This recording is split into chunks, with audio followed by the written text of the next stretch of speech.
Set to start. 80 seconds.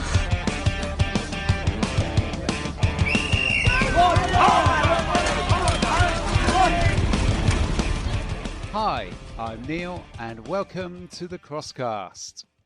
It's episode 13 of season 9, and it's the end of the 25-26 season and the last of our Crosscasts for this year. So I'm very sad to tell you that. However, we are now a lot less than 6 months to the start of the next season. So, start getting ready for next season. Today's show, we are going to look back on what we've had the pleasure of watching and talking about for the last year. And we're going to think about what's coming up for us into next year. Now, I'm joined in the studio, as always, by Zan Crease and Matt Payne. Zan, last time you were promising to take a bit of a break, but we've actually had a bit of a break from shows for a few weeks. So are you still on break, or are you back to your life behind bars? Yeah, it's been so good. I pretty much had a break from absolutely everything other than work, unfortunately. But yeah, so I kind of took time off the bike. I just had rest. I took the break up from social media. So I actually had some time kind of in season. You find like you're constantly following what other people are doing. And like, I absolutely love sharing like my journey and like what I'm doing. But I was like, you know what? I think if I want to keep doing this, I just need to take some time off. I wasn't watching what anyone else was doing, which makes it quite interesting when you then go, I didn't realize how many of my updates about life I had, like following the cycling calendar in terms of when the classics were starting. It was like, oh yeah, I need to like now actually go check a calendar to see when people are racing and what's going on. And then you come back into it. So then it's been like a little bit of just catching up, just seeing what my friends are up to, what other riders have been doing. But yeah, we took a week to go skiing, which again was just so nice because you kind of feel like you stopped when you put the bike away. But then when you actually take yourself to somewhere else, kind of just spend some time with friends, with family, it's like, actually, this is really nice. It felt like I'd properly done an off season, a mental reset as much as a physical one. And now I'm fully back into training. We've been a few weeks since we've been chatting to each other. So actually I'm now like almost a block back into my riding, which is absolutely crazy. As you say, cross season is 6 months away-ish. So before I know it, it's going to be all these hours are going to be hopefully going to another great cross season next year. Now, Matt, I think we see that you've been on a velodrome recently. Yeah, I'm just going to jump in very quickly. I'm going to get it in now. Remember, folks, cross is coming. Too soon? No, not too soon. Brilliant, Neil. Brilliant, love it. I promise you, I don't have a stalker cam on Neil in the morning when he gets dressed before he comes on the show. But indeed, there you go. Great minds think alike and fools seldom differ. Brilliant. Anyway, son, to answer your question, yes, I have been on a velodrome. I was at Aigle at the UCI during the week this week, so had a commentator seminar there on the Wednesday and Thursday of this week. So long days in meeting rooms with listening to lots of things and presentations, some of which have great big letters stuck all over them, not for publication or dissemination, and lots of them are for public consumption during the course of the season.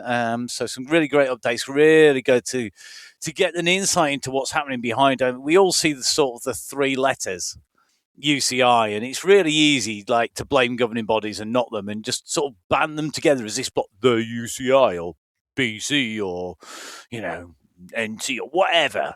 And actually, they're people who care passionately usually about what they're doing. And it's not, it's true whether it's British Cycling or it's or UCI. And actually, when I was at the velodrome and before we started, had the chance to go on the track. So it's been a little while. How long? When do you think you were last actually on a track bike? Okay, so the last time I was on a track bike at a velodrome was racing at World Track Masters about 25 years ago, I think. So it was quite interesting going into the velodrome for a track session and getting on the track bike and then belting around the track after that length of time. But it is literally quite like riding a bike. It has to be said. And I think it helped that I'd done it a lot before I'd stopped. So it was quite, for me, it was okay. I'd done, I think I'd done about 10 laps. And then I just thought, blow this, I'm off up to the top. And up I went, and then started diving down coming down off the banking to go in and take a fast flying lap or a flying 200, which is tricky because actually the Eagle Velodrome is 200 meters long. It's not 250. So it's super short. So and the banking's 46 degrees, which is another 3 degrees more than Manchester, which is 43.5, if I remember correctly. But it was really fun doing that. And then I had to get back off because actually it was lunchtime and there was a staff session on. So one of the benefits with the UCI is you've got the access to the velodrome and they have a staff session, but in lunch break, and it's a continental sort of couple of hours. They start really early, they finish late, but they have 2 hours in the middle. I was in the changing rooms getting changed to go into the seminar in the afternoon and sort of start the sort of the work part of it. And they were all going out for a ride. The people who we say, oh, they don't ride bikes, they're not into the racing, they are. Do you know what? They absolutely live, breathe, sleep, hallucinate, everything else in between bikes and riding bikes. And I think it's when you look at people like the guys who are working on safer, on the keeping people safe, it's like, oh, they're all just, they're just people behind computers and desks and stuff. No, it's full of ex-pros and current bike riders, and it's people who know what they're talking about. Discussions. I was at the discussions, and there were ex-world champions in the commentators' seminar. You've got an ex-cyclocross world champion, 3 from the top of the UCI, an ex-pro at the very top. They're not people who don't know what they're talking about. And I did think it was really interesting how the people at the UCI just love to ride a bike. It did make me think, maybe I'm in the wrong job. If somebody had told me when I was at school, if I actually worked hard, I could get a job where there was a velodrome, riding in the Alps available, and it was all within sort of the shout of your front door of work, I might actually have done something other than sat around and put drawing pins on people's seats and thrown paper airplanes at the teacher at school. It would have been much more better. I would have been far more motivated than anything any careers advisor ever told me. That's for sure. It was a real contrast because on the Sunday before, I'd been on the club run, and a real old school club run that turned into a road race around the roads of France for 4 hours. The classics. Oh, yeah. And I've decided the older the faster I was, because trying to keep up with somebody, quite literally, we worked it out, he's a third of my age. He's on an ex-team bike. He's related to national champions and gave me a real kicking on every time the road went uphill. It was kind of like, the contrast was quite interesting. The old school club run, like, it literally was like 40 years ago. And equally, the velodrome, which was much the same. But it was nice to be back on the bike, because this is the quietest period in my calendar, a bit like you, though, Sam. We're sort of already planning for next year. But some people haven't finished this season. I mean, Neil, I guess you're kind of one of those, because did I not see that you were at the Notts and Derby Cyclocross Awards? Yeah, it's part of our deal, actually. I love it. It's so I do the awards presentation, and of course, having such an insight, even things like hosting a podcast about cyclocross means I am quite motivated about this topic. It's really fun. So I do it every year while we're sponsoring the league. It was just great fun, and of course, you're there. And I actually said to some of I said it at the time, you've got these riders who are there picking up their medals as an under 12, and you look at the people that have previously picked up medals as under 12s, and you tag those photos that you may have taken of your kids on the podium with others. You don't know which of them. It might be yours, it might be one of the others that are there, and you realize, actually, in fact, right behind my camera here, I've got a picture of Lotta. It's a rally. It's Mallory Park under 12 girls winner 2015, and then on the podium there is a Ghana, and you know I mean, it's like you've got these others who are there who and you just never know which ones are going to go on. So yeah, it was great fun. Nice to give out the awards for the league that we sponsor, and hopefully we'll be able to get a few more rounds next year. We didn't have as many, we didn't get as many rounds as we were hoping this year, but anyway, it was a great year. Really enjoyed it, and the awards was fun, and we had some celebrity representation, if only in the quiz. So, Zan, you will be pleased to know that you were one of the quiz questions of who is this? I hope everyone got that one right. Yeah, I hope so. Oh, Neil, I hope you put the wrong name deliberately. And then another, I mean, it was Steve Palmer, who I'm sure many people will know. He's been one of those. He's been like some of those people that Matt was just talking about. You know, people who love riding, and they put the background work in, just get on and graft. Yeah, and Steve sort of he can pop up at any event doing commentary or helping out or coaching or whatever.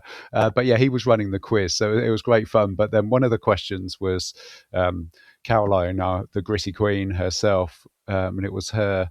And it was sort of, can you put these? It wasn't who's the rider, but it was, can you put these in chronological order? And it was her in different team kits. So if you knew like the teams that she's raced for over the years, then it would have been easy. But it was nice. Yeah, someone who's that is a genius question. It's a really good question. Can you imagine applying that to some of the pros in the cross scene? Because there are times when people go backwards and forwards from teams as well. So it'd be by the actual age. Oh, I love it. Love it. That is brilliant. It's a good question. It was a really good question, and fun too. Right. Yeah. So yeah, it was good fun. But you know, that was the end of the. Well, no, it's not the end. This show is the end of the cross season, really, for us. And then it's kind of getting back into training and getting ready for Battle on the Beach, which is my next event, and then into the mountain bike season. So yeah, so it all comes around rather quickly. But yeah, last year we had. I thought we had a really good season. There were some things that perhaps weren't so great with riders having bad luck or not.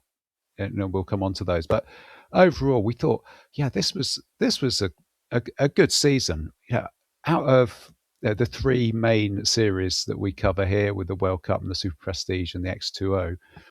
Out of those, the World Cup this year, it seemed. What do you think? Was there anything that was a particular miss, or was it hit after hit? Was it an ABBA gold?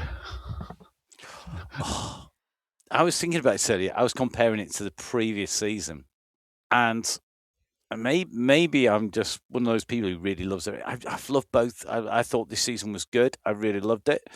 For me, the only miss was that I wasn't on the mic for the whole of the season because we saw the return of my colleague Anthony, and he was doing the first half. And I got to say, fair play to him. He does the first half of the season before switching over. And for me, I just kind of almost wish I almost want to go back and just commentate on those races to myself for the first half, because I loved the season. I was watching it as a fan. Yes, it was for research, but I was watching the first half as a fan.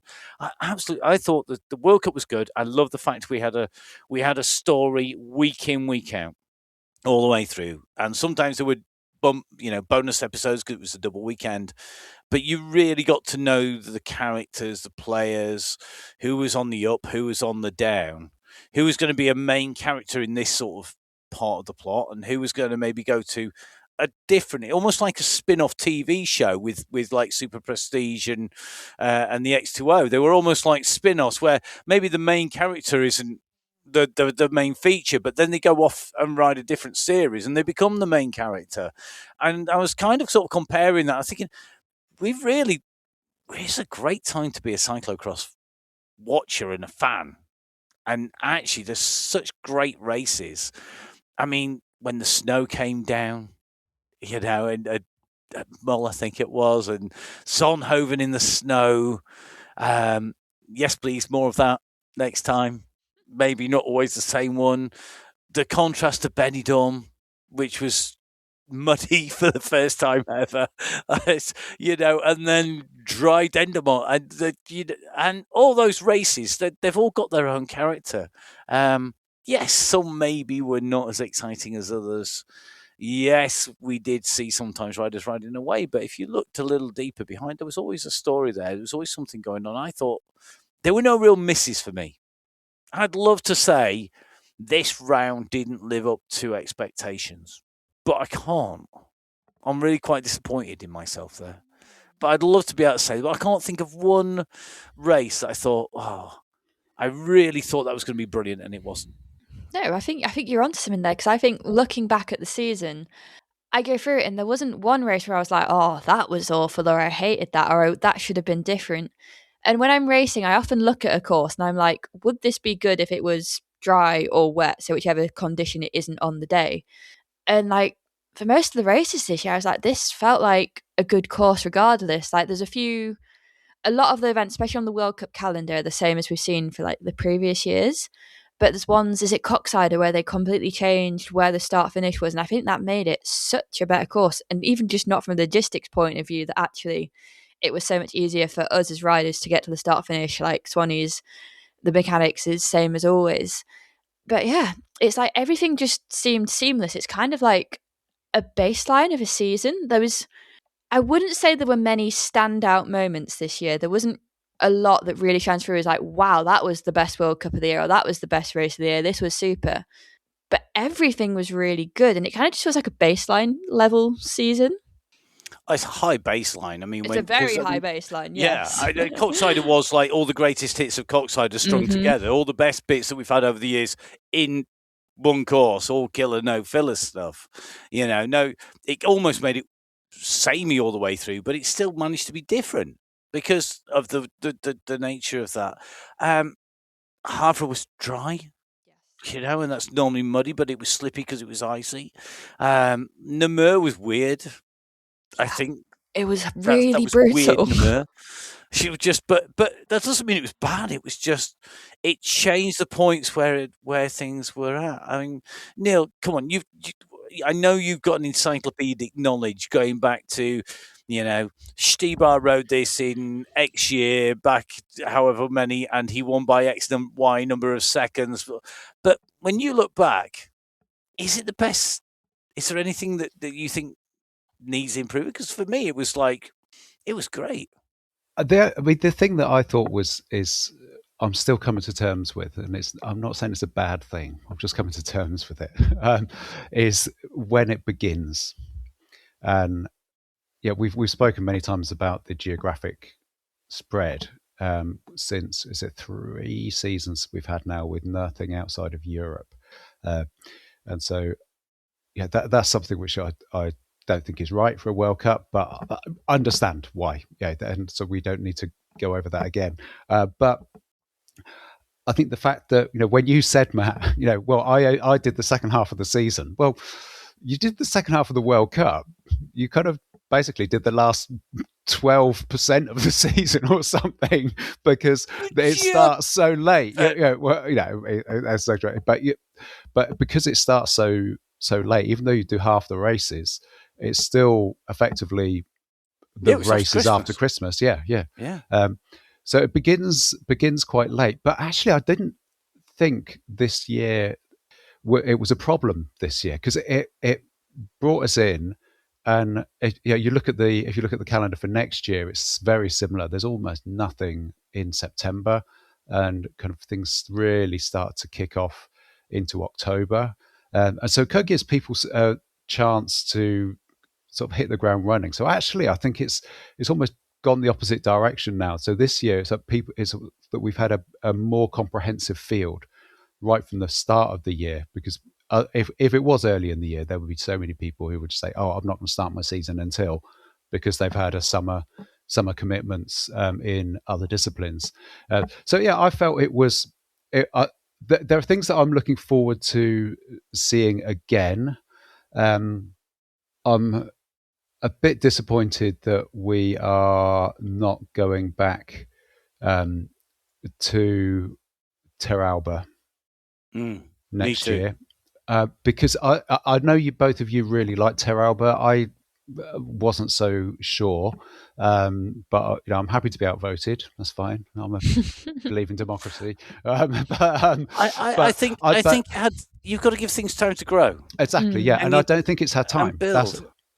So I think it would. I would love to see it raced again. Of course, it was supposed to be on the calendar last year, and I'd like to see them improve on what was pretty good. And to see how that would go in future, but we haven't got that next year. Yeah. Anything else in terms of the other series, Neil? Well, the one that stood out to me is the X2O and the ways that the X2O finished, which of course has happened since last. Sorry, I'm saying the wrong series here. Superprestige. The way the Superprestige finished this year, which is quite confusing in terms of the rules, and particularly first of all, in the points are so close that you've got Van der Putte and Venturen out, and they finished on 103 and 105 points by the end of the season. So close. It was so. Yeah, if it was okay, there's 2 points, but that means if they'd switched positions once, one would have one more and one would have one less, so they would then been tied. So if round 7 had been the other way round, which was, I can't even remember where it was. Where was round 7? Gilligan was the other way round, first and second. Then it would have been a tie, and I'm not sure who would have won. I've not done the calculation. I think actually Venturen would have won it. So. It's so close. It does make it really close. But then in the women's category, at the end of the season, we had Aniek van Alphen and Amandine Fouquenet. Now, Fouquenet won the last round, but they finished on the same points. And I think most people, I confess myself included, assumed that Fouquenet would take the series because she had more wins and because she had won the last round. So like on all of the normal ways, but actually it was the other way around, because the series, if there's a tie at the end, it's not based on those. The first thing it goes to is how many rounds did you finish? So the ever-present award is actually, it has a lot of weight in this series if you're tied on points, which because there's such a small spread, it means that you're very likely to get ties on points at some point down the down the overall standings. It's a really interesting point. I hadn't realised until we got close, and it was tied, and I was seeing different people claiming the win, or different people's supporters club, should I say, claiming the win, and thinking, how does that work then? But actually, I can see the benefit for Superprestige because it says you ride all the rounds. Because if it does come to being tied, you need to have ridden all the rounds. And when you look at the races and when they are, you think, well, you've got Diegem in there in that cursed period, which is super busy. You've got Gilligan, which is just after cursed period because it's after New Year, but basically right on the edge of it. You've got Zolder, which is just before it on the 23rd. Actually, it really forces you to think about what you read. And actually, Fouquenet, the race that cost her, was not riding Diegem. In a period which is super busy. So you can see from Superprestige's point of view, in that busy period, I think there'll be a lot of people looking at that thinking, actually, we better ride all these, because even if we're not going to race all these, we're going to ride all these. Yeah. But if she had finished, got 1 point, had her worst race of the year, then she would have won overall. So yeah, not just because of the point. Thing. Yeah. I know. Yeah, I know exactly. If only we know. Yeah, but that's what makes it. That's what gives us the ongoing interesting. But I feel that she's got unfinished business. So maybe we could think about that, actually. Who did we get this year? Who were the rising stars or the struggling to shine? I thought would be another positive way of having the opposite of a rising star. So, who were those that we felt were? Can I just have one more now before we move go on ahead, to our rising stars and our struggling to shine, struggling to shine. I struggle with. I'm going to hold my hands up now. My maths is rubbish, but I struggle with X2O by Karma's maths. It's like you need to have a master's or a doctorate in string theory math to understand this, because I'm sure 90% of the peloton, the riders in the races in the cyclocross, do not understand the rules comprehensively. In that, at what point do you not? At what point? Where's the tipping point in? You shouldn't enter if you're not going to be where, because you're going to get a worse time or a better time. What's the maximum time penalty I'm going to get? At what point shouldn't I actually be racing this? Because I don't think I'm going to finish on the bad. I'm not sure it's bad rules or it's worse my bad maths, but that's struggle. That's a quick struggle to shine linked to series. Please make it simple for thickies like me. Yep, I agree. I would say it's bad rules and bad clarity. So the situation with it is, if you look down if you take the men's field, and I've looked at the women's field as well on this. I think it's 100 women in the women's field, something like that, who are all on the same time because they finished one race. They didn't finish on the lead lap, and effectively that meant that they got the same as everybody else all the way through, the same penalty for not being there. But where they came over in the overall finish, it didn't matter because they got the same penalty for the round where they were 80%ed. And it's the same in the men's category. So there are 110 who were listed, and you go up to about 60. There's 50 riders overall who are all on exactly the same time. So people that did one race, some of them are names that we would know. Maybe they rode one and they were visiting or whatever. But because we focus on the front of the series, that's where it's a bit easier. But even within that, we know that strategically you could choose which rounds it will be better. If for example, that Van der Poel is going to turn up to Basel like this year, and he then has this result where there's no way you're going to be within the penalty time of Van der Poel, maybe you're better off not bothering. And maybe that's one of the reasons why Basel didn't seem to have so many riders there this year. Zan, come on, put us out of our misery. You explain. How does these timing work on X2O? I wish I knew. I know the simple. I know obviously they cap it at 5 minutes, which I always think is a bit harsh on the riders, and especially on the course like Koppenberg, where a lot of riders are more than 5 minute down. There's almost no benefit for most riders to actually race them, because regardless of if you finish, and this can be top 10, 15, top 15 places, you're more than 5 minutes down, you are getting a blank 5 minutes. And it's and then there's also, I think it's the first lap now, because it used to be a special segment where you get bonus seconds if you cross the line first. And then I think they penalise everybody else those seconds rather than take them off a rider's time. Yeah. But the maths doesn't seem to make sense on the results. So I'm hoping somebody out there can make it make sense for us, because we have no idea. So the point is, just to, if you're all confused, so yes, this is my mission for my end of the first quarter of 2006 resolution is next season. I'm going to go through and we'll look at the timings and just see what people maybe should or shouldn't have done strategically. So the point is this, that if you don't turn up, you get a fixed penalty, which is 5 minutes. If you do turn up, you get how far behind you were from the leader, plus however many seconds, or plus 15 seconds, basically, which is what you get if you were the first over the line after the first lap. So if But let's imagine what that about you're if six. you're DNF?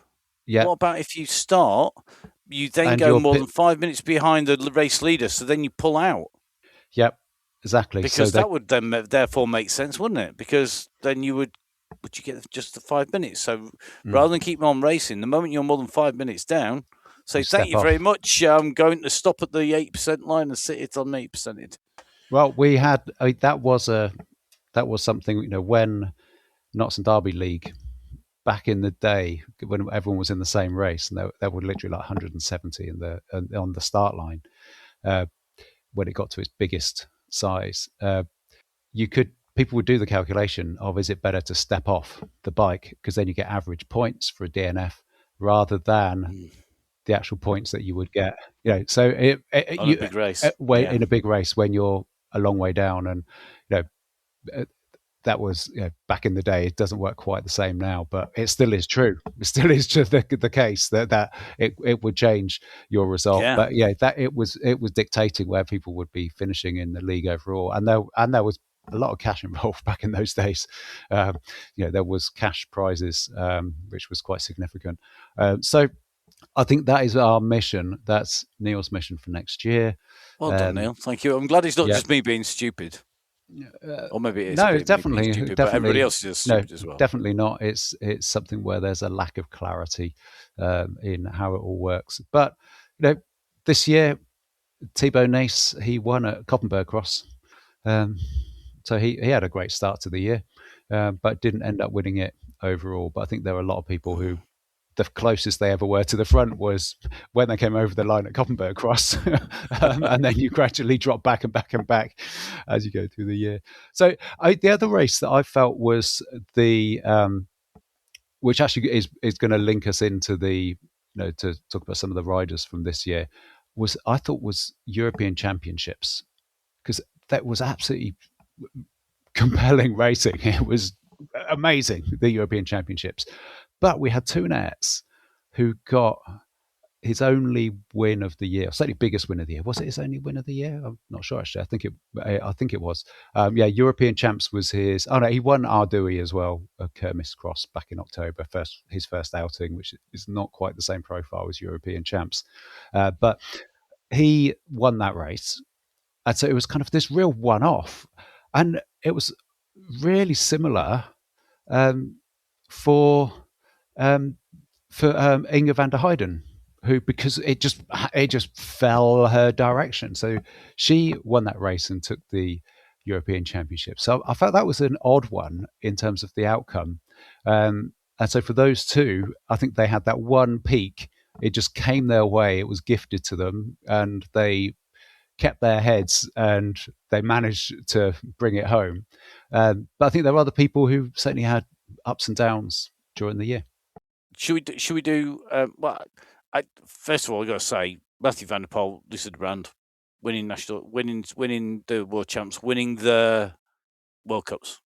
Just got to take your hats off to them. That takes some doing. Absolutely, real, in very different ways as well. Brand being dominant for so many rounds, and only having a couple of bad rounds, really. And even a bad round for Lucinda Brand is everybody else's good round. And then Mathieu van der Poel just coming along winning everything he rode, which wasn't that many, but it was enough. He did 8 rounds. It's a decent number. Yeah. I thought, I'm sure in previous years he's had some years when he's done fewer than that. But yes, he has. He has, but I think he did enough to win it, basically.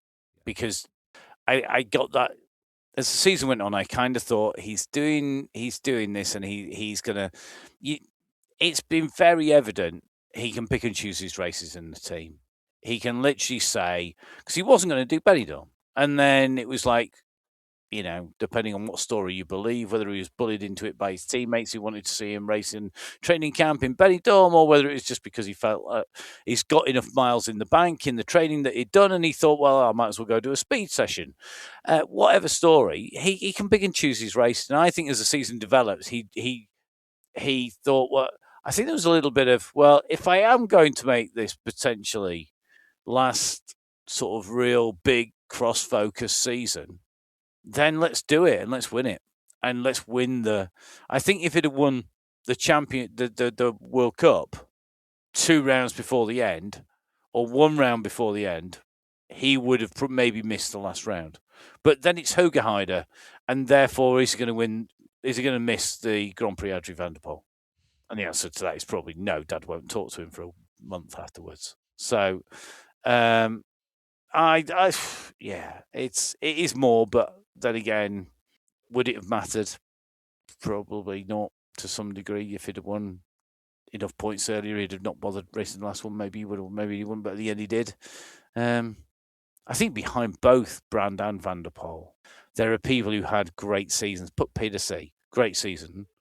Her trajectory just went up and up and up and up as she sort of went through. You could see her building on the way through. That was really good to see.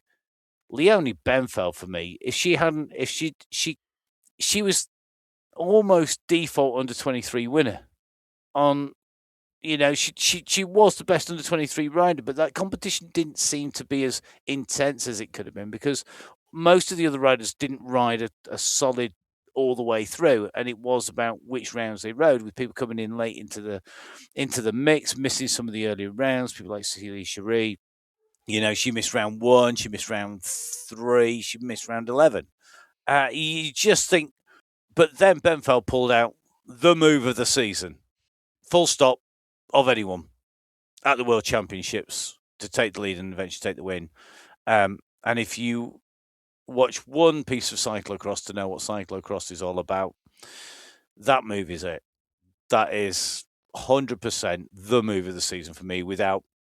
It's no contest. Everybody else can pack up and go home now. That was it.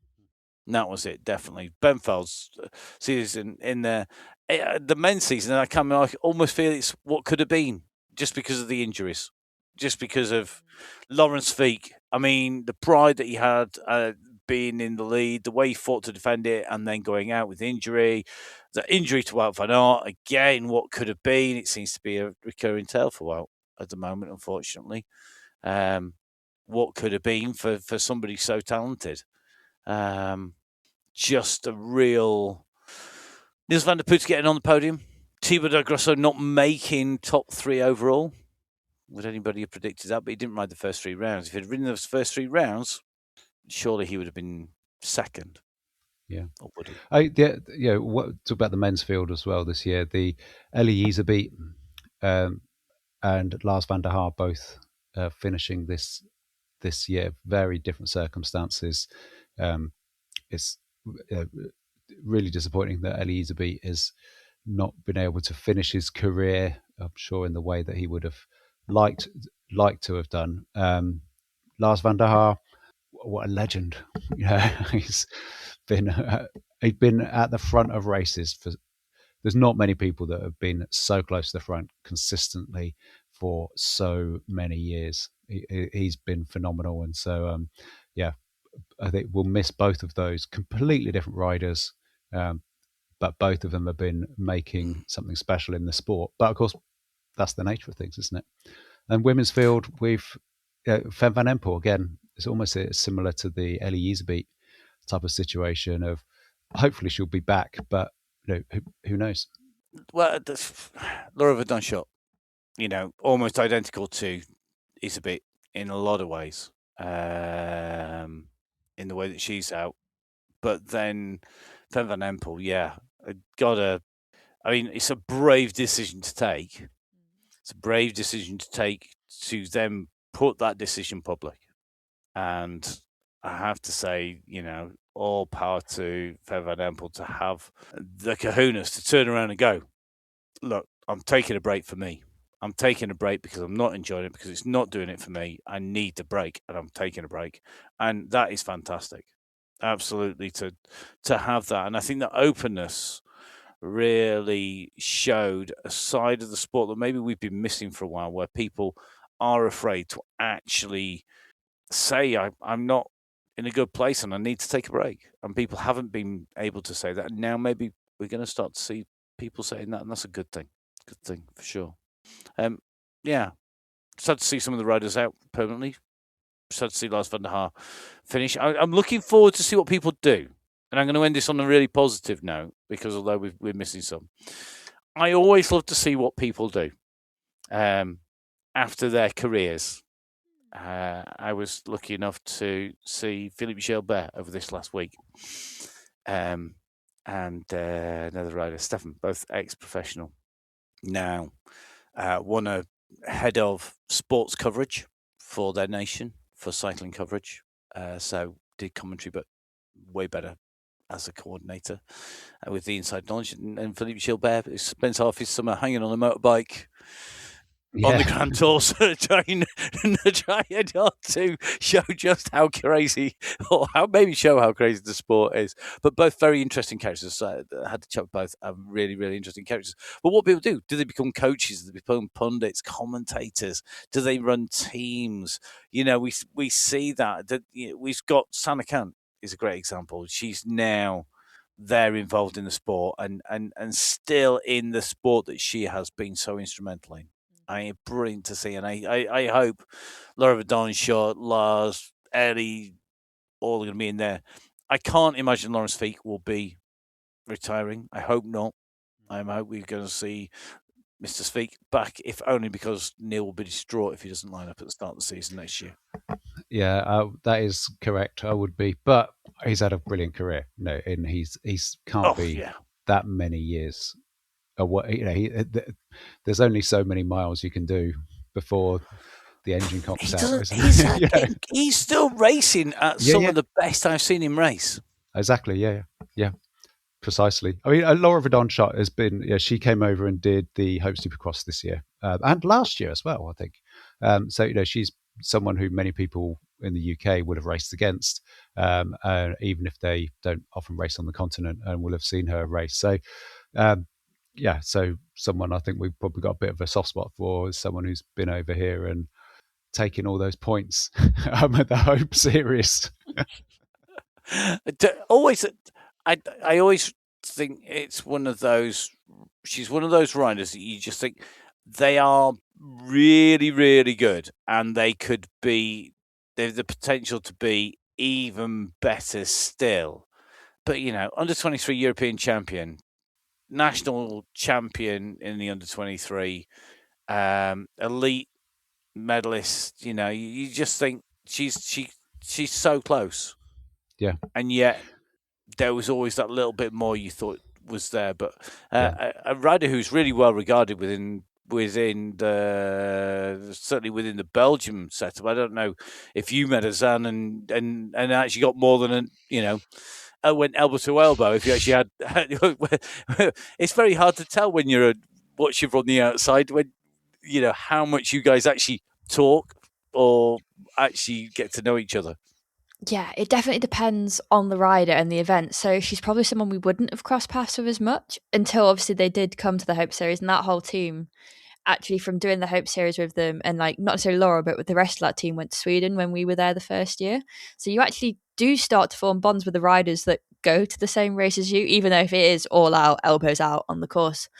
Laura is one who has always been lovely. Like the last 2 years of her coming to race, she's not come with that cocky attitude oh, I'm better than all of you. She comes expecting to race. She's not there thinking she's better. Yes, okay, she's absolutely dominated the Hope Series, but even after her first year domination, she was still just as friendly, just as lovely, and just cool and calm second year. So it's one of those riders that you feel a bit heartbroken for, because even national champs the year before, you could see that injury was playing up with her. And it's you were looking oh, it'd have been so nice to see you win Belgian national champs. You're one of those riders you feel deserves it because you put your heart and soul into this sport. You've been there for so long, and it's kind of, my heart almost breaks for her, because I imagine she's had to go through all these emotions herself too. Yeah. We'll see what happens next year. How many riders we'll see crossing the line with their arms in the air, or will we? What was wrong with that statement? So this is a heads up moment. We're going to actually move on to looking at rule changes for next year, and there is a rule change, and a really important rule change that's going to be awful for people who get stung by this. There's a new one which has come through for the road season. and I am anticipating that it will be applied in cyclocross as well. For youth riders, that 200 meters before the finish line and 200 meters after the finish line, you have to have at least one hand on the bars. You cannot go over the line with your arms in the air, or you will be DQ'd. And it has happened. I've seen it happen in the Netherlands before, where that's you get penalised for doing that. So,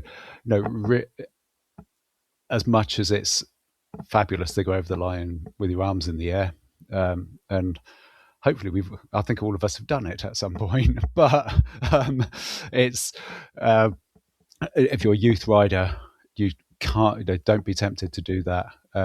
If you know youth riders, just give them a really good heads up that that's not allowed anymore, because I can imagine just how devastating it would be if you get DQ for celebrating over the line. So I think that's a big one for us, and it already is the case in some countries. So if you're racing internationally, it's already there. So that one's over-egging that one, because it would just be dreadful if you. But it's I don't think you are over-egging. It's a simple safety thing.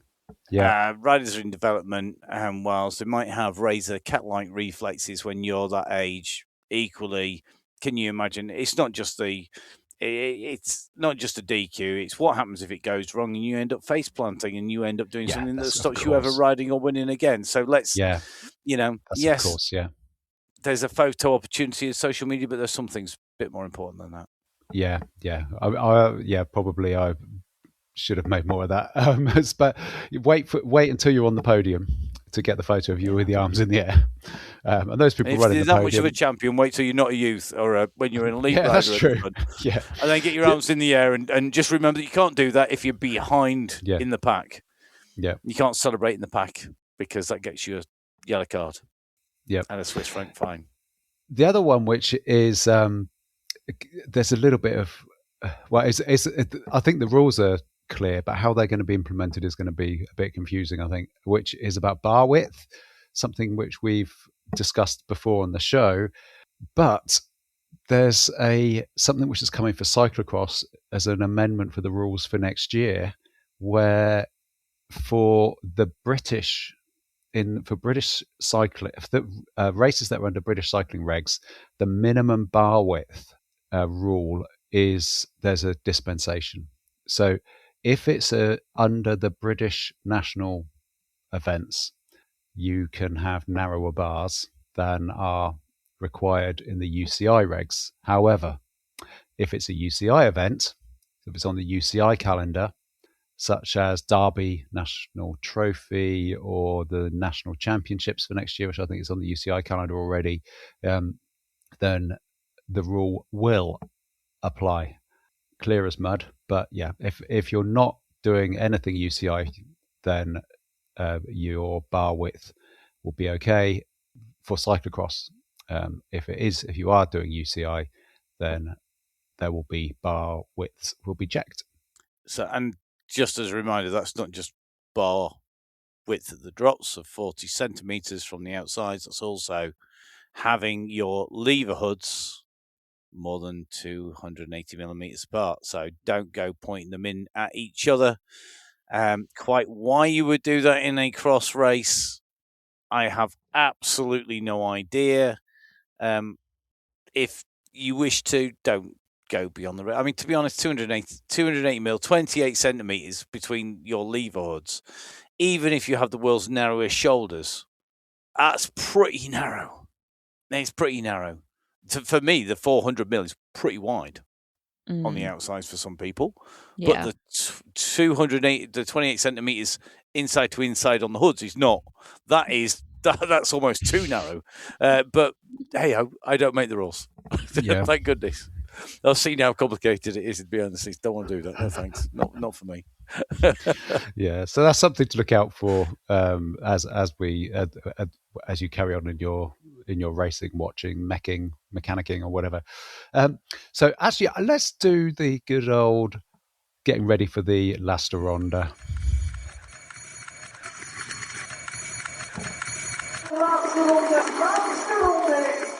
We had a bit of an extra long bell that time. So It's the last ronda. It's the last one, yeah. So last one is where we look forward to events coming up. And so we were going to just run straight into it, but I thought you could get a special last ronda bell this time, just for the last time of the season. So next year, we already know the National Trophy calendar, and there are changes to the schedule for next year. So which of you are familiar with what's going on next year? Zan, do you want to put us in the picture? Wow, Exam this feels question. like a test now.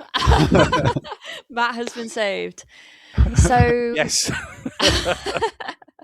I think the major change, and I think what will take a lot of pressure off the organisers this year, is the fact that other than Derby, which is the first round, they won't be UCI races this year, which obviously hopefully then does help have more riders turn up and also takes a bit of that pressure off, and it definitely will remove that financial burden. Hopefully we'll see that works, because as we kind of known this year, like a lot of our organisers have struggled. So let's see what difference that makes. And then I think the other major change, correct me on this, is the double weekend. So we're seeing Bradford, there will be a double weekend, so racing both on the Saturday and on the Sunday. And I can't remember, is it just Bradford? Is it all the rounds where the junior boys and girls are being combined, or women and men are being combined? Let's wait and see on that one. Yes, it's definitely because, at Bradford. Yeah. I'm going to put it out there now. A couple of things. I think for me, it's a really good move to try something different after what we saw in the National Trophy this year. I think it's needed, and it's needed for a while, and I've been very publicly said. I think it really needs shaking up, because otherwise the National Trophy is going to die on its knees, and it needs to change. And I think it's a really positive thing that it's changed. I hope it's part of a thought-out strategy, that there is some serious thought behind this, and the devil will be in the detail. And it's going to come down to detail. It's going to come down to lots of little things, like the risk of running together known risk categories. 80 kilo bloke, 50 kilo female, never necessarily a good thing on the same race. History has shown that over the years. So how those run races are put together, boys and girls, men, women, etc., all together, size, speed, how that's combined, how do you make that work? And then fitting it in the schedule so that you can do that. So that detail is going to be really key. And, I'm sure there's been some serious head scratching to make that work. And the other thing is double weekend. It needs to be a great venue. Now, Peel Park is a great venue. Mm-hmm. If it stays at Peel Park, and there is a history of that Bradford round moving venues over the last few years, that makes it much harder, because you need essentially two courses, because you've got a lot of riders turning up, a lot more volume than, say, for a Hope Supercross series going in. You've got a national level series. You're going to need... We all remember the YouTube hits of the Descent of Doom at Bradford, which got umpteen million YouTube views when, YouTube views were measured with an abacus. It's that long ago. That was the number one hit. And can you imagine if you had the same thing in 2 days in a row, what state it would be in?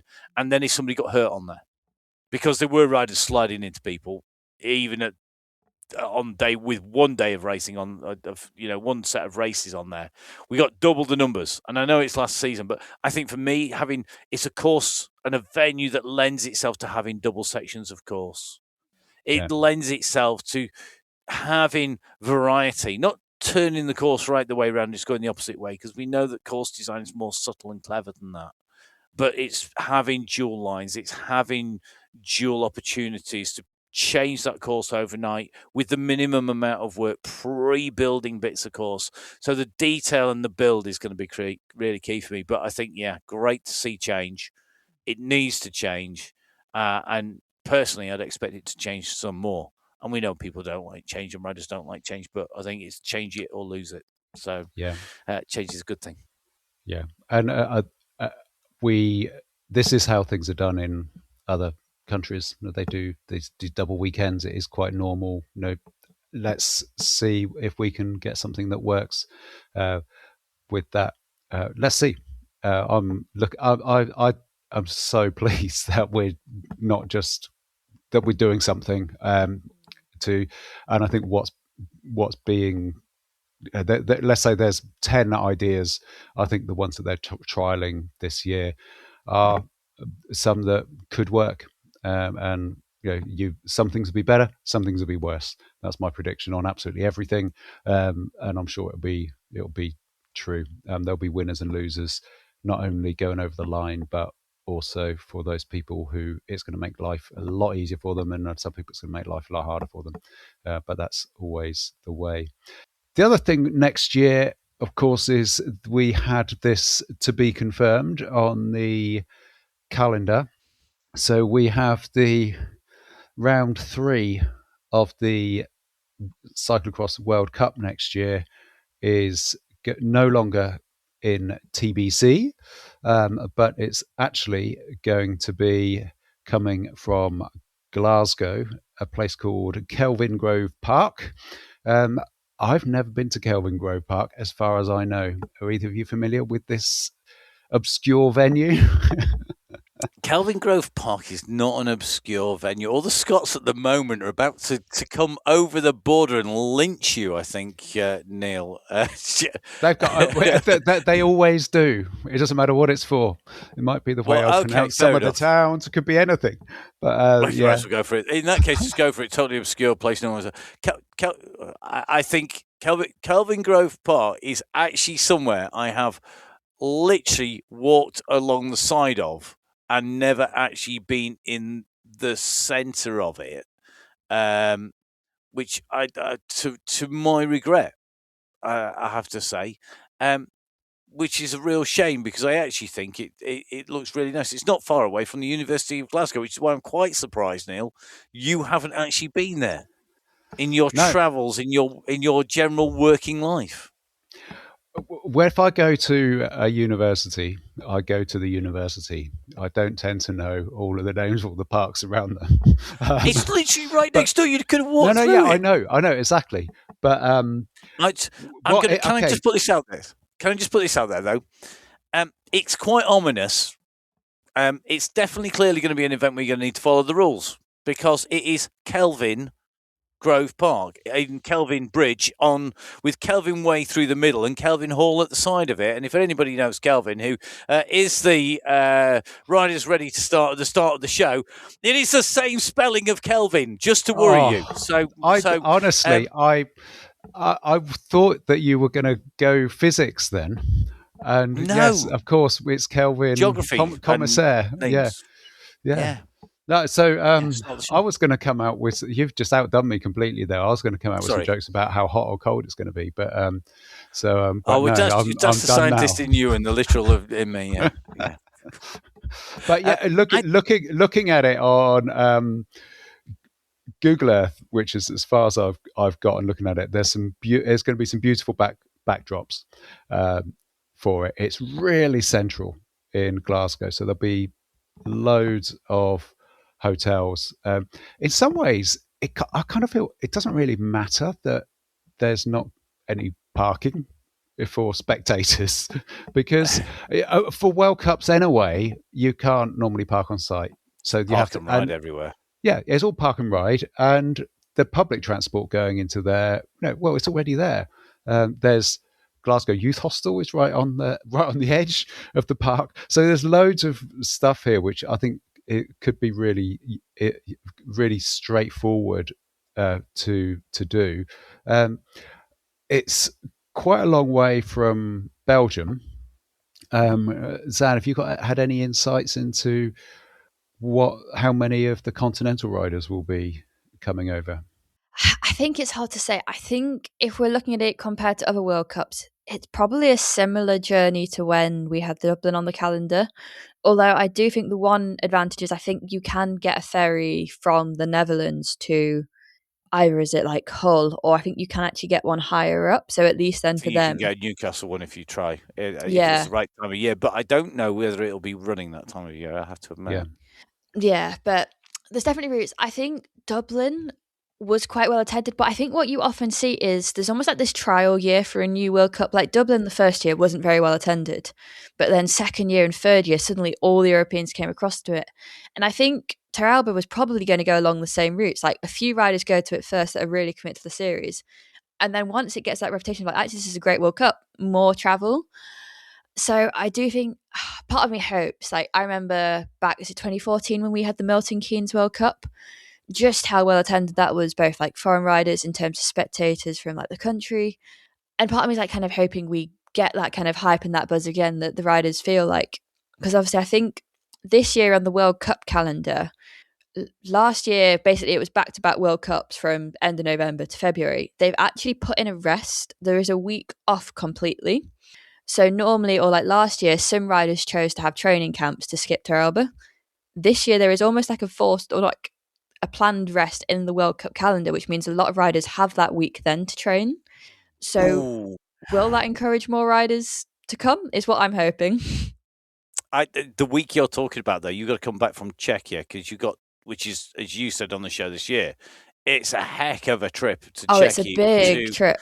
You've got 2 rounds in Czechia, one weekend and the next. Then you're coming back, and then you're going to spend that whole. So you got a fortnight basically to come from Czechia to Scotland. Yeah, and then when you finish Scotland, you're back into Belgium.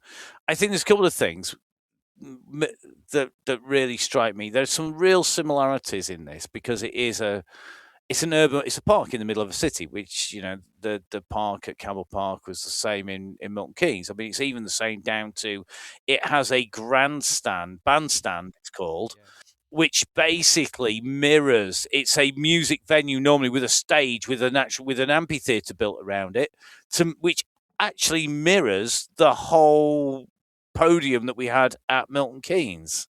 For me, what's going to be really interesting, there's a couple of things. One, the people organising this in terms of the UK have never organised a cyclocross race as that entity before. They have had other people organise races for them, national championships, national trophies.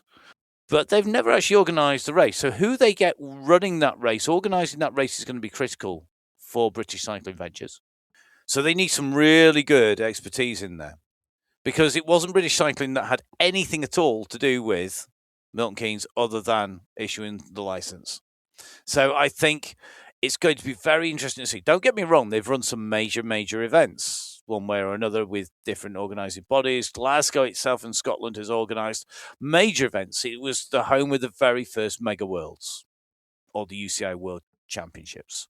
Yeah. And so they've got some serious expertise in major events.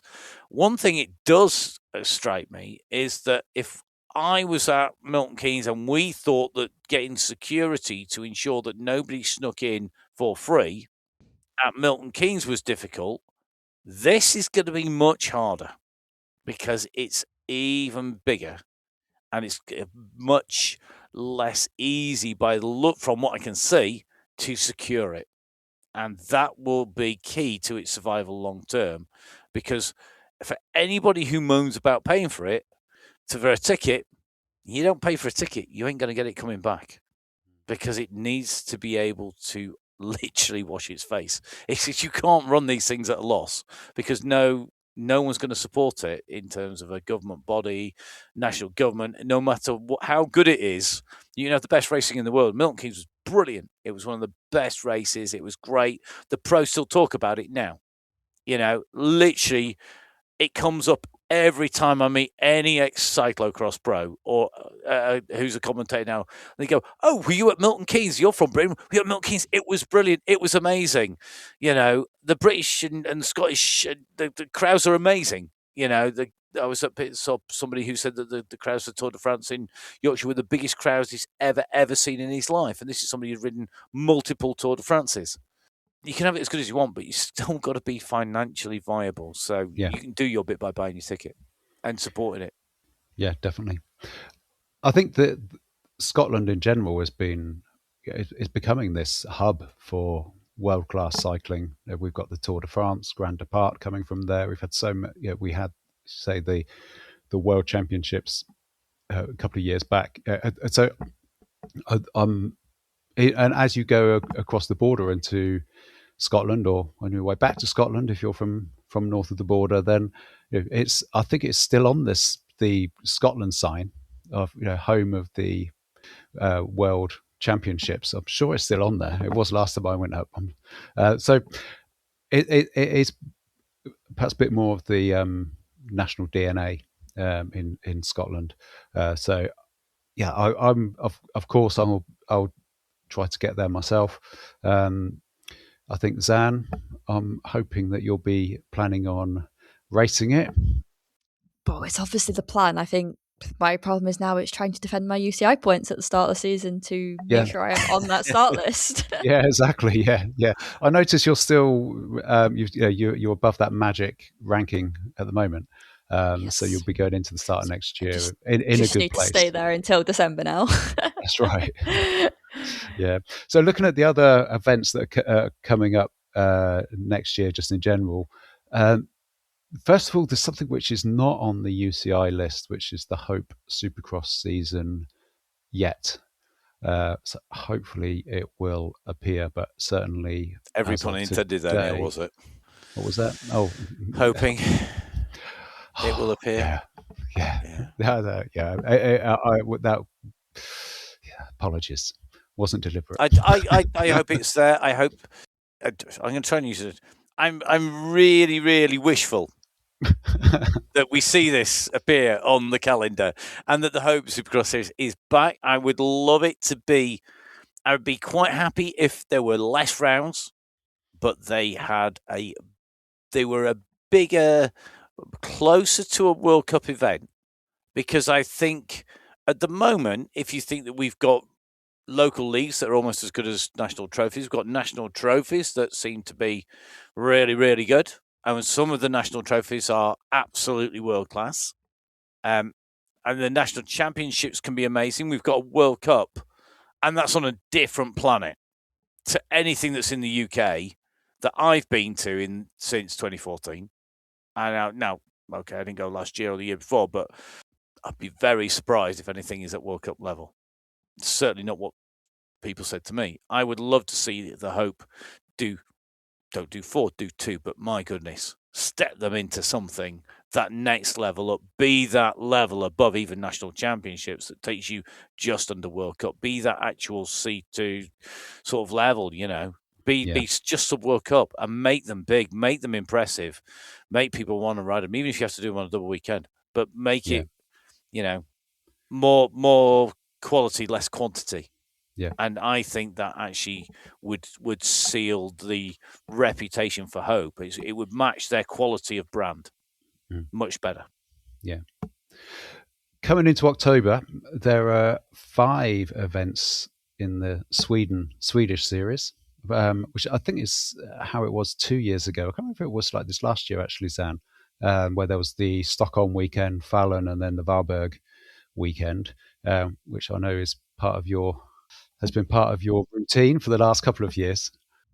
Yeah, so obviously we've gone the last two years. So the first year I went, there were the 5 races. There were the double weekends either side, and then in the middle on Wednesday there was Fallon, which arguably was probably my favourite course, and it was also a night race, so it kind of had that kind of special element. It was something different. It was done under the floodlights. So it's really cool to see that back on the calendar, and hopefully, again, that gets the support it deserves, because the organisers there really put a lot of effort. You can see, sometimes you go to a bike race, and I'm not necessarily saying cross, because I really feel like cross at the moment isn't this. Sometimes people are hosting events to make money. These are people who are putting on events because they absolutely love the sport, and they kind of want to get cross bigger in Sweden. They want to have more cyclocross. So I don't know yet whether I'll be doing it. That's going to depend a little bit closer on the time. But as I say, I'm now in dire need of UCI points. Yeah. Belgian series really kicks off with Overijzer towards the end of October. Europeans are in the Netherlands. Can I just throw a couple of spanners in there? Yeah. A couple of things that I sort of saw in there that was really interesting was that we have Dendermonde C1. When's that? Sitting in early season, 11th of October. Oh yes, I missed that completely. And I think that's a really interesting one, because that we know is a class event. That's going to be interesting. Possible points pick up there. I actually think there's a potential to pick quite a few points up.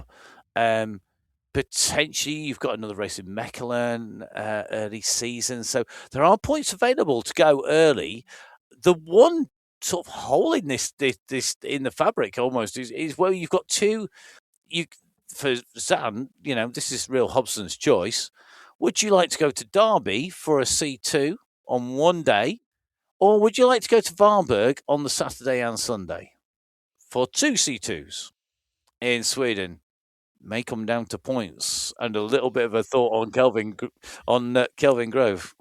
Yeah, it's a bit too early to say, but yeah, I have noticed that is a clash already. And it's like that has torn my heart apart because Derby always used to be my home local race. It's like, oh no, why do they always clash the best races? Yeah. And now, isn't that the same as Dendermonde? Understand that's the week after Dendermonde. So that's the that week block, after.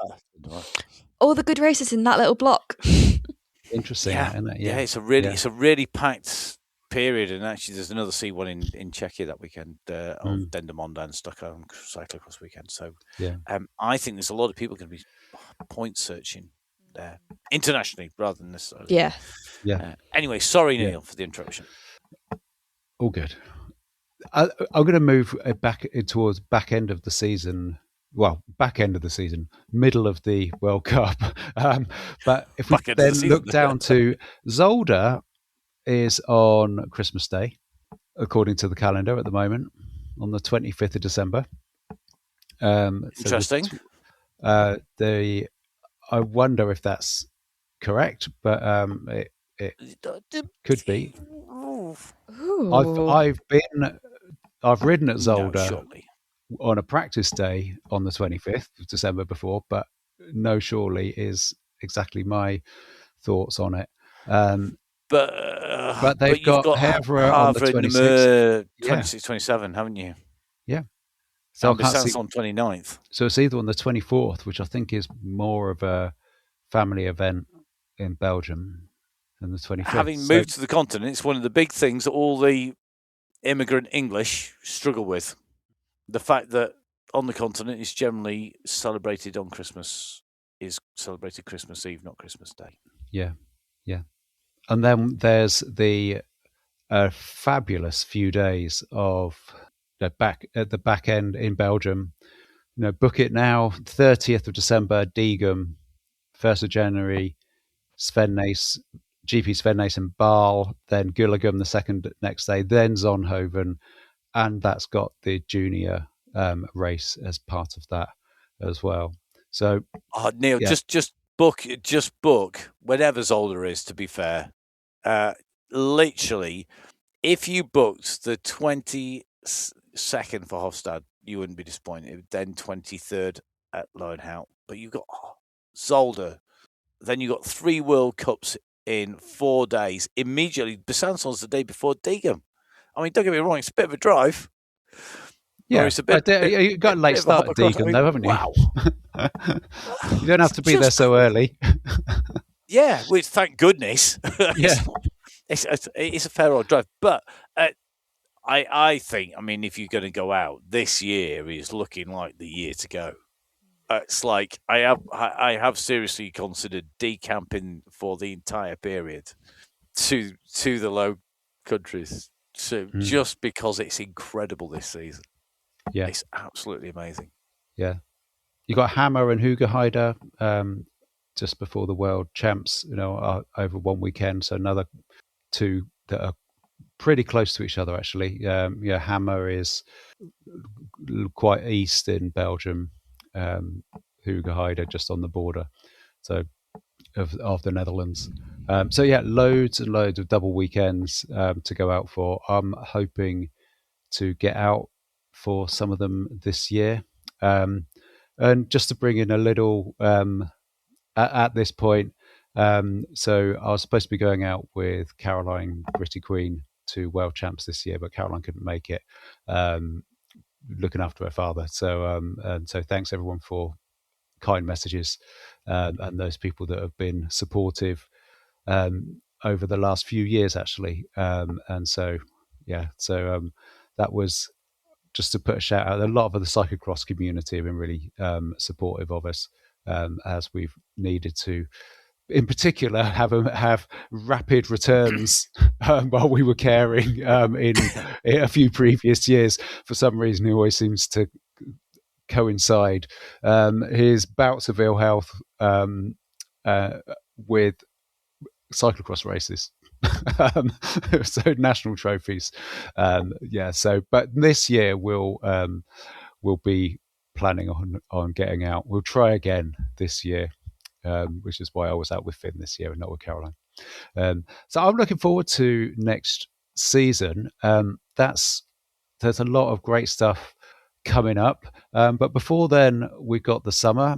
What have both of you got planned over the summer? Zan, are you off-road, on-road, time trialing, fat bike? Not time trialing, that is for sure. You will not catch me on a time trial bike, that is certain. I just love in the summer just kind of doing a mix of everything. Like, it's no secret cross is the passionate discipline. It's the one I want to do the most. It's the one I put most of my energy and focus into.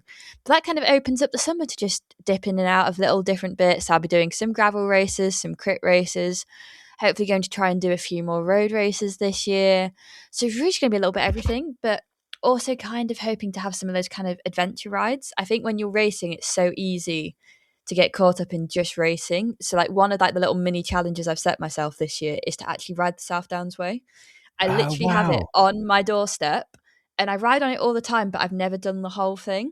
So I'm hoping I can come back to you in September and tell you that I have ridden the entirety of the South Downs Way. Fingers crossed. How about you, Matt? Any exciting plans for this summer? Ride the bike a lot more is kind of the plan. Mate, you never know. You may see me pin a number on before the end of the season on something. Yeah, I know. Dangerous thoughts, but no, don't say yay. But yeah, have been racking up some a bit of mileage recently, or a few kilometres recently. So yeah, you never ever know. I might actually take a weekend off work, which doesn't ever happen, just so I can go race. Because all races always happen on Sundays. I always end up working, so I've got my excuses lined up ready. If not, coming back to the UK for the crit season. So going to be on the mic for almost all of the crit season. Two that I'm probably not going to be at will be Dawlish and Guildford. Both have existing commentators, and I have no interest in stealing anybody else's words, to be brutally honest. So, but I'm going to be back for that. Between Otley and Ilkley, date for your diaries. If you are up in Yorkshire there is the Rampage Hill Climb for the Yorkshire Children's Charity. It is going to take place again this year coming up. Some little changes in there. Going to be back on the mic for that. Zan, hope to see you there again to represent the team. I think you enjoyed it on the somewhere along the lines. It was so much fun. Different. It's very different. It's definitely not an average crit starting and hill climbing up through the car park in Leeds. So that's the Rampage in between. So back in the UK for that. But yeah, a bit of riding on the gravel bike, a bit of riding on the road bike. Maybe, you never know, put a number on. Lots of time on the mic. BMX series as well. I do the World Cup BMX along with Rich Eames, which I'm really looking forward to. It's year 4, and BMX is a bit like cyclocross. It's not mainstream road, it's not mainstream track, but it's full of really passionate people who care about the sport, and I really love doing it. And it's so short, it is nuts. And it's so subtle, it's brilliant. Because the subtlety is in there. It really is. It's like cyclocross. From the outside, it kind of all looks the same. And from the inside, everybody's just really just doing those little things that make the difference. It's really good to watch. So looking forward to that. But yeah, lots of time on the mic. Probably not as much time on the bike as you, Neil. Although I do understand you've also been running as well as riding recently. Yeah, I've been doing a lot more running the past 2 years, and I kind of have gone back to trying to do park runs on a Saturday when if I'm not away. It's kind of quite nice to get out and to do something with other people around. So yeah, I'm enjoying those. I did a park run this morning, and I got a little bit carried away, so I did quite a quick time, and I wasn't supposed to. So, but yeah, it all was good. I was but I still get this email to tell me every time to tell me that I am still, even my fastest time for a long time today, which was about 21 and a half. I still get an email every time to tell me that your fastest time in 2012 was from 2012, which was 20 minutes 38 seconds. So it reminds me every single week that I'm not as fast as I was when I was at the early 40s compared to now. Really funny that, isn't it? 15 years have gone by, you've got a bit slower. Yeah, it's funny that. But I was quite pleased this morning. Yeah, I did well. But so I've been doing some of that, and then I'm getting ready for the mountain bike and that season, mountain bike and some other off-road fun. And then, of course, is the Gritty team doing the same? Are they're all ready for the mountain bike season, I presume? Yeah, so the Gritty race team, we got some new people riding for us this year, which is really exciting. And so some of them have already done some internationals for us, which is good. And then we will be, several of us will be at Battle on the Beach. So we're one of the sponsors of Battle on the Beach now for this year. So we're really excited about that. If you would like a Battle on the Beach custom jersey, we did the design on those this year. We have got we are taking a few spares. So even though officially you can only buy them in advance, do come and grab them from us. They're really nice. It's a beautiful bit of design work done by Caroline and me. So we're really, really pleased with them. They look mint. So I'm really pleased with those. And then we've also, people on the team are doing enduro and this year, and we're actually going to Ard Rock as a brand this year. But I've decided I am not going to start my enduro career at this stage. Oh man, I was so looking forward to that. Not when it's at that time of year. So yeah, I think I'll just be there and enjoy watching. Especially as I think it's one of those things you can't. It's not like cyclocross where you can kind of turn up on the wrong type of bike and you will survive. I kind of think if you're doing enduro, you really do need a bike that will cope with it. Yeah, probably a good move. Good move. Yeah. So that's what I'm going to be up to. So between now and then, we will be going into hibernation our own way. We're really looking forward to seeing everyone next year. And of course, those of you who see us over the summer, be great to catch up. Thanks everyone for your support over on buymeacoffee.com/crosscast. It does make a massive difference, and it allows us to basically keep things ticking over the summer, and so we can then keep everything all up and running nicely, ready for next year. Pop over to gritty.co.uk and you can find out what we've got. We've got a decent supply of zip-offs, but they're selling like hotcakes. So we've got zip-offs down to age 2 to 3. So even if you've got very little legs, we can sort you out with those. Where can we find you online if we wanted to find out more, Zan?